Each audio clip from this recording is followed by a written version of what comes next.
Hello, my name is Matthew Krause, and I am a business systems consultant with Opal Business Solutions. And today we will be going over the tax setup in Business Central.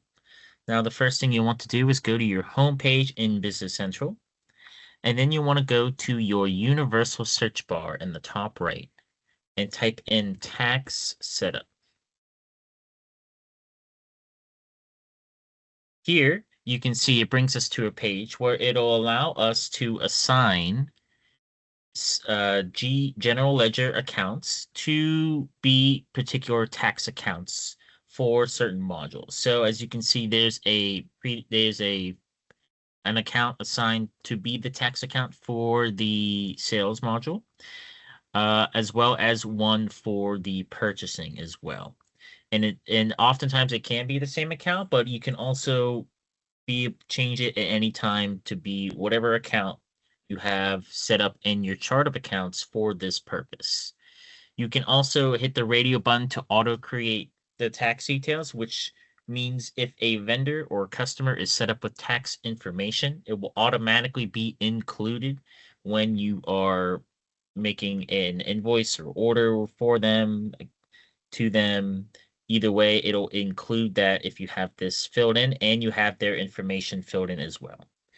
We can also see that there's a non-taxable tax group code, which you can also change at any time. We have a few options here, but we'll review those next. So once you filled this out, you can go back to your universal search bar, and then you'll want to type in tax groups. Now here, we can see that there are various tax groups that are predetermined and set up in Business Central, but you can always add new ones or edit the existing ones to more suit your purposes within Business Central. Now, looking at the ones here, there are some good examples of tax groups for certain products, vendors, or customers that might be important. So we have furniture, we have labor, materials, non-taxable, and supplies. Now, each of these separate out certain groups of either objects or means of production that are all taxed differently. So, labor, you have the salaries expense, right? And you'll have the tax you'll have to take out on that. But the tax for materials might be a bit different because you have maybe more taxes involved. If it's let's say it's you're shipping from overseas and you have taxes on that, and that will have to be included. So you'll want to make sure that each tax group has the right tax code assigned to it. So you can also open it up. I can go to group and then go to details. So you select the code, go to group, then details. Oh, these are tax groups. We'll have to review tax groups next. But once you are done with your codes or adding a new one, we'll just do test tax group. And there you go. You could be done editing the list. And it's very simple, just as simple as that in creating a new tax group. Now, the next thing we want to look at is where you want to assign these tax codes. So if we go back to related, group, and details, we can see under the non-taxable tax group, the various locations in which this tax group is currently assigned. So we can see here on the left, there are various tax jurisdiction codes, and each one on this screen at this moment is filtered to look at the non-taxable tax group that we just zoomed in on. And you can modify the quantity amounts, the effective dates, and the type of tax for each individual tax jurisdiction code. The various different types of taxes you can select is there's sales and use tax, excise taxes, just sales tax, or just use tax. Now, depending on which taxes and which materials would depend on the tax code group. So let's take a look at another example. So this is a non-taxable tax group. So if we go back let's go to the materials, go back to related, group, and details. We can see that for materials, there's only 3 tax jurisdiction codes assigned for Florida, Georgia, and Illinois. And they're all assigned to sales and use tax. If we go back and we look at the labor code, we can see that for this group, we also have Florida, Georgia, and Illinois for the sales and use tax as well. You can modify these at any time, selecting certain tax types, changing effective dates, and as well as minimum and maximum quantities and what they need to be calculated at.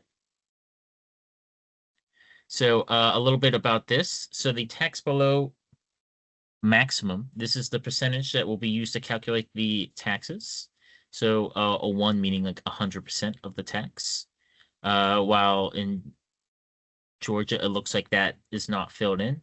So you need to also keep in mind that if you're doing business across state lines or internationally, there will be different taxes for different states involved, and you need to make sure all these calculations are taken into account. So let's go back one more. And that reviews most of the tax groups. So there's one more thing I would like to look at.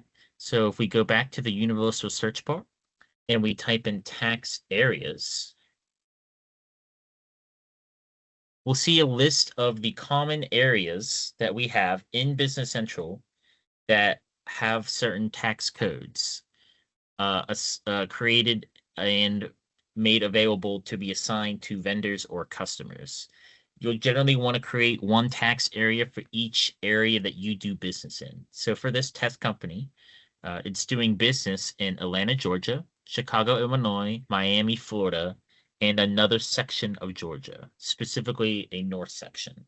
So when we were looking earlier at some of the tax group codes, we saw that these 3 states were the ones that were shown. And we can confirm that. So if you open up these tax areas, you'll see not only the codes, the descriptions, and how it's being rounded, but you can also specify the individual tax jurisdiction codes below.